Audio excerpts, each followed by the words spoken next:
memelukku. Ketika itu juga badanku serasa lemas dan langsung terjatuh di lantai.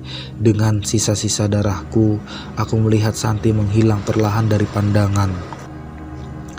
Aku terbangun di awal subuh dengan ingatan yang jelas tentang kejadian tadi. Aku terbangun di samping istriku Lastri. Azan subuh berkumandang. Dengan langkah yang sangat hati-hati, aku keluar kamar menemui ibu. Ibu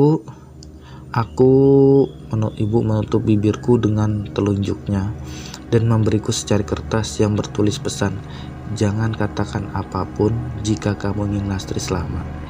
Kamu mau sholat subuh kan? Segeralah berangkat." Ibu memeluk tubuhku dan memberikan perlengkapan sholatku. Aku menahan langkahku untuk tidak keluar dari rumah, tapi ibu mendorong